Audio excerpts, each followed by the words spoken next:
Okay, blue. Let's take a look at that. All right. Let me just go ahead and set that up.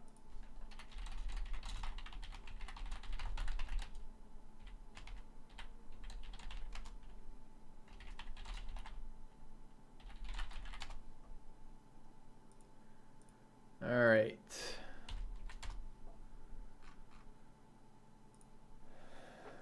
Blue cards. Capture Sphere. 4 for a 1 blue, 3 colorless for a flash enchant creature. Tap it and it doesn't untap.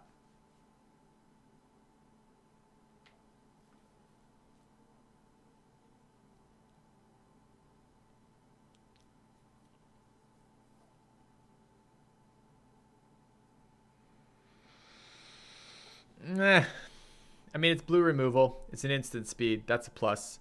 Flash removal is good, but it's not amazing. Not when it's tap based, because it doesn't exile it, it taps it. So the problem is once they've declared attackers, you can't remove one of those attackers because it's already attacking. Once they've declared defenders, you can't remove one of their defenders. So you can't use it to be super annoying and generate value. This is going to be just like, okay, they go to the combat phase, you can remove one of their attackers before they attack, but that doesn't do the same thing. I don't think that's all that strong looking at it. I mean, better than Deep Freeze, probably. It's 1 mana more expensive, but it actually doesn't create a wall. So it's probably going to be playable and limited as just like reasonable removal. It lets you sit up with counter spells or other instants. We'll see how many blue instants are available. But 4 mana to remove a single creature. After looking at the white cards that were all tempo oriented and buffing up everything else, seems kind of weak to me. So it is removal. That's going to be good, but slow and a little bit clunky. Chemist's Insight. 4 for a draw 2. What is Jumpstart? You may cast this card from your graveyard by discarding a card in addition to paying its other costs. That's really good. Instant speed, draw cards that you can use early and then later on use again by discarding lands. Card's super strong. I think that card's going to be very good. Now, the only downside is it's 4 mana for... It's a 4 mana cost card. If the games are ending on turn 5, then that's not going to do anything for you. But if you can stabilize a board, and hopefully the tools will be there to do that, card seems great. City Watch Sphinx. 6 for a 5/4 flyer. When it dies, look at the top 2 cards of your library, then put any number of them in your graveyard and the rest of the top of your library in any order. That's tough. 6 is very expensive. A 5/4 flyer, though, seems like very powerful combat stats. That kills people. They have to answer that almost immediately or they die. And I like it that it has an effect when it does die. The effect seems like worse than Scry because it's not on play. And I suppose putting things in your graveyard can be better than putting things in the bottom of your deck, but sometimes aren't. Depends how many graveyard synergies we can come up with in black and blue. Seems pretty strong, though. A bit slow. I think it will be like a curve topper win the game kind of card if you have the board stable. I think it's good. Dazzling Light. Excuse me. Target creature gets -3/-0 till end of turn. Surveil 2. So it's a Befuddle that doesn't draw you a card, but only costs 1 mana. It's -3 instead of -4, and Surveil. It looks bad. I don't think it's probably playable most of the time. Generally, you want your combat tricks to pump. I think the exception, again, is, of course, the Surveil portion of this. You need graveyard synergies to make this card playable, but it looks bad to me. Delicious Cover Up. 4 for counter target spell. If that spell is countered that way, exile instead of putting it into its owner's graveyard. You may shuffle up to 4 target cards from your graveyard into your library. Looks bad. Looks slow as fuck. I guess exile. I think this is going to be constructed counterspell, not drafting counterspell. It's too slow for drafting counterspells. It doesn't draw you the cards. This is like Bone to Ashes is, like, in my opinion, barely playable, and that card is the biggest problem with Bone to Ashes. Even though it draws you a card, is it's too slow. Holding up 4 mana is super painful. Exiling's nice, and shuffling 4 target cards into your from your graveyard to your library and draft often doesn't matter. I don't think that card's very good at all. 3 for a 1/4 when it enters this battlefield surveil. That seems pretty good. I think 1/4s, well, I don't know. It depends how much mentoring there is. I was going to say 1/4 seems decent versus a lot of the cards we've seen, but that's not actually true. 1/4s might not be big enough to kill tokens if they're constantly getting buffed. But 3 for a 1/4, I don't mind those stats. The fact it does something else is good, and it's on enter, not die, which is nice. So you do get some card selection there, as well as graveyard synergies. Card seems playable to me, though. Disdainful Stroke 2 for counter target spell with converted mana cost 4 or greater. If that were 4 or less, that spell would be nuts. Again, I don't think this is going to see much play in limited. Yeah. I wonder if you're using Convoke, do convoked spells have mana cost equal to the cost written on the card or the cost after they've paid for it? Seems bad to me either way. Disdainful Stroke doesn't seem good.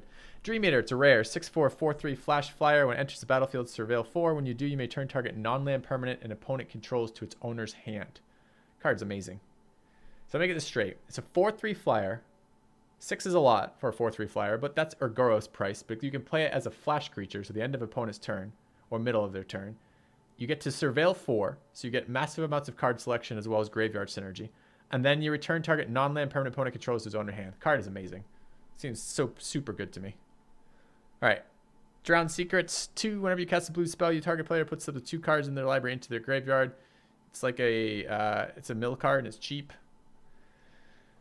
Probably sounds too slow to me. It's only blue cards. It's not when you draw. I don't think so. This card is probably not playable in limited. Enhanced Surveillance 2. 1 blue, 1 other. You may look at an additional 2 cards each time you surveil. Exile Enhanced Surveillance. Shuffle your graveyard into your library. Don't think that's very good either. This is probably some sort of constructed synergies. Doesn't seem good enough in a limited deck most of the time. You'd have to have so much surveillance, so much utility from that. I think it's just not good. Guild Summit 3. When it enters the battlefield, you may tap any number of untapped gates you control. Draw a card for each gate tapped this way. Whenever a gate enters the battlefield under your control, draw a card. I don't know what a gate is yet. I can't evaluate this card without reading the other cards. It's a synergy-based card, though, and it's uncommon, so it's already harder to play unlimited because you're not guaranteed to get it. You're not guaranteed to get its synergy cards. Depends how strong the gate effects are. Leapfrog is 3 for a 3/1 as flying as long as you cast an instant or sorcery spell this turn. Doesn't seem very good. I don't think 3/1s are going to be very good in this format versus a shit ton of tokens, especially for 3 mana. Evasive stuff is nice, but this is not a great way to get evasive. I think that card's bad. Maximize altitude. Target creature gets +1/+1 and flying to end of turn, and you can jumpstart it. This is a combat trick you can cast twice. I think this card is playable. I don't love +1/+1 and flying, but it's okay. It's sorcery though, not instant. So you're looking actually to generate this as not a combat trick. This is an evasive thing. This is to get damage in on a board you couldn't otherwise, and you can do it twice. The fact you can do it twice is really powerful, especially if you're trading lands in the mid to late game for that.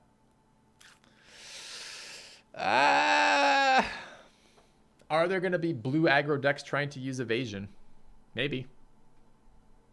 If there are, and you can make a blue aggro deck, this is good in a blue aggro deck. I think it's fine. I think it's playable in an aggro style deck. Mission Briefing. Instant. Surveil 2, then choose an instant or sorcery card in your graveyard. You may cast that card this turn. If the card would be put into the graveyard this turn, exile instead.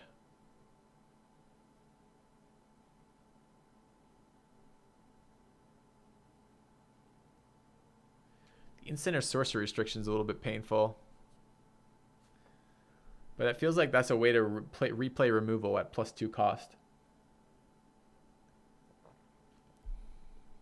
I think that's pickable. I don't know if that's going to be a very high priority pick. That might be something that comes around once or twice, or comes around as wheels once, and then you grab if your deck can support it. I think that's totally doable, though. This is basically a removal card that requires an instant or sorcery, especially if there's any sort of just like reasonable speed instants or sorceries and lots of ways to interact with Surveil.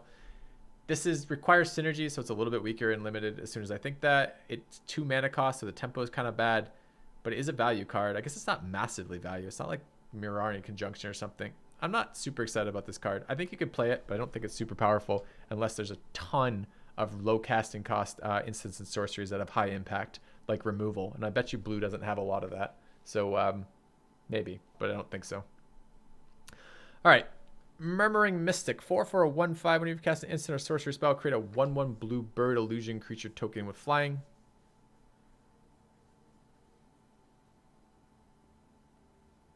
Four for a 1/5. It's fairly unexciting. I think that's going to be a constructed card. I don't think you can get enough value out of that in limited for casting a spell every time to trigger that. Looks bad to me. Muse Drake, 1/3 flying. When it enters the battlefield, draw a card. It's not bad. Bit slow. I'm a bit worried about 1 power as an attacking, as a stat. Even if you're trying to block, I'm pretty sure with the mentoring mechanic, there's going to be a lot of 2/2 tokens, and I'm a bit worried about 1 power anything. I do like that you draw it and it cantrips, but a 1/3 body is pretty unimpressive, flying or otherwise. I don't love it. This card is insane. Well, I'll have to see it, because I read this card as not being that exciting. I just, if it is a valuable blocker that can still kill shit, or be part of a wall to kill shit, sure, but it doesn't seem very good to me. What is this? Necromoeba? Necromoeba? 2 for a 1/1 flying. When it's put into your graveyard from your library, you may put it into the battle. When it's put into your graveyard from your library, you may put it onto the battlefield. Seems bad. I know you're going to surveil it. I know that's the goal, is to put this in and not pay its casting cost, but it still seems bad. All right. Nightveil Sprite, 2 for a 1/2 flying. When it attacks, surveil 1. It's okay if you can get synergies off that. 2 for a 1/2 flyer. I guess I can pay for that. I'm not excited about those stats. 1/2 is whatever. But it does have an interesting ability. It's basically like that stupid bird, the 1/1 bird that lets you scry 1, but it does it when you attack as opposed to when you cast stuff. I think that's playable, although I don't think I'd be excited to play it. Omnispell Adept, 5 for a 3/4. You may cast an instant or sorcery card from your hand without paying its cost. I don't think that's going to be very good. I think probably 5 for a 3/4 body that has a limited... I mean, 5 for 3/4 is all right, I guess, with an extra ability that sometimes rarely will be useful and limited. I think this is just going to be basically a body more than it's going to be powerful. Unless there's super high cost instants or sorceries that are using whatever that tapping thing is that you can get for cheaper. Looks bad to me though. Oh, you can cast sorceries at instant speed? That's true. That's actually a part I hadn't considered. That actually does make that a little bit more powerful. Being able to cast removal at instant speed is super good. I take it back. This card is good. Thank you for pointing that out, chat. I wouldn't have seen that. That's very strong to be able to cast sorceries at instant speed. Yep. All right, Passwell Adept, 2 for a 1/3. Target creature can't be blocked this turn. Seems good. I love that ability.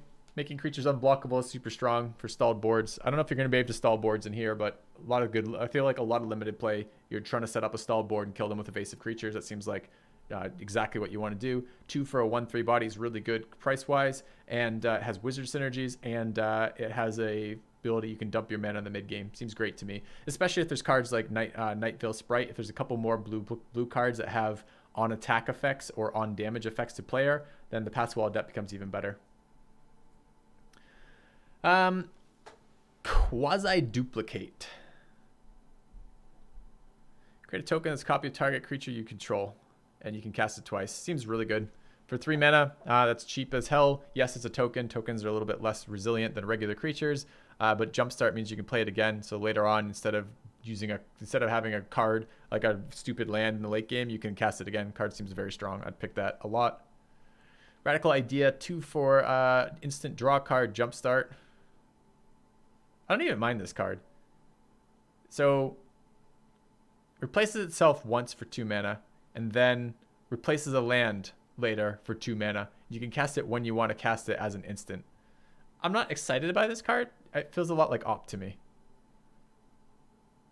I'd probably play it though, especially if you have anything that does instant or sorcery based synergies. Seems okay. I don't love it. Selective Snare. Return X creatures of their creature type of your choice to their owner's hand. That's not a limited card. Not unless there's super solid like tribe stuff in this set. I haven't seen a lot of that so far. All right. Sinister Sabotage, 3 for counter target spells, Surveil 1. So this is a better oh my god, whatever the basic counter spell is. Seems fine. I'm not going out of my way to pick it, but it's a powerful enough effect. It's quasi removal. It lets you, if you're in a board state that's favorable, hold that board state longer. It's a cancel with a little bit better stuff to it. Seems fine. Like a slightly worse Wizard's Retort, basically. All right, Thoughtbound Phantom. Phantasm even. 1 for a 2/2 defender. When you surveil, put a +1/+1 counter on it. As long as it has 3 or more +1/+1 counters, it can attack because it didn't have defenders. Card seems good to me. 1 for a 2/2 seems fine in this format. It often trade up in terms of tempo. Surveilling seems very common. So it's going to get bigger faster, and it's an annoying blocker that gets bigger faster, and then as it gets big enough, can attack. Card seems good to me. I'd draft this quite a bit, I think. Unexplained Disappearance. 2 for a 2. Return target creature to its owner's hand. Surveil 1. This is a bad... I like every time I look at unsummons, I'm like, unsummon. Very unexciting compared to Blink of an Eye. Blink of an Eye is just so damn good. This card is worse than Blink of an Eye by quite a lot. You're going to lose card advantage here. This is going to be good versus decks that run a ton of auras. And that's about it. So I don't like this card. I mean, unsummon's all right. I don't know. I don't think I'd play it very often. Maybe if I was getting tempoed real hard, I'd sideboard in. Or if my opponent's playing a bunch of enchants, I'll sideboard that in. Vidalcan Mesmerist. 2 for a 2/1. When it attacks, target creature and opponent controls get -2/-0 to end of turn. Aggro blue decks will like this. Everybody else will not. Wall of Mist. It's a wall. 0/5 wall. 0/5 walls are very unexciting. Watcher in the Mist. 5 for a 3/4 flyer. When it enters the battlefield, surveil 2. It's quite expensive. This is Sphinx level cost. Even more so because it's not splashable because it's 2 blue 3 as opposed to 1 blue 4. And surveil is worse than Scry unless you have massive graveyard synergies. This is going to be worse than a Sphinx then. Sphinxes are pretty good. What does it compare to? What am I thinking creature-wise this compares to? 3/4 stats are all right. 5's a little bit expensive. I'm not excited about that card. The card feels mediocre. I think as a blue flyer, it's a solid body blue flyer that's going to be good enough a lot of the times, but it's a lot harder to splash it, so it's going to be a lot less powerful than something like Cloudreader Sphinx. How is Surveil worse than Scry? Because unless I start seeing a lot more graveyard-oriented effects that are useful for the graveyard, then Scry lets me card select and not lose my library. I guess Surveil does trigger graveyard effects that could be useful, but I haven't seen any yet. I don't know. I guess maybe Surveil is better than Scry.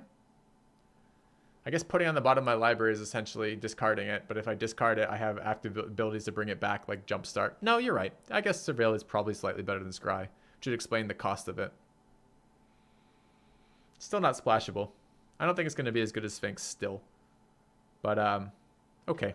I could see it being better than my initial first thought would be. Okay. Wishcoin Crab, 4 for a 2/5. Blah. No one's excited about 4 for a 2/5. I guess it's a body. All right. Blue done. White seemed better than blue to me, judging by this. There were some very high power cards in blue, but they were all like rare or mythic. I'm not even sure I could tell a rare from a mythic. What was that one that was super exciting? That card, that's mythic, right? So really, the white cards seem better to me than the blue cards looking at this. Blue seemed to have this issue with, there are a couple cards that wanted to be aggro, but not a lot of aggro cards, and a bunch of kind of mediocre non-aggro cards. So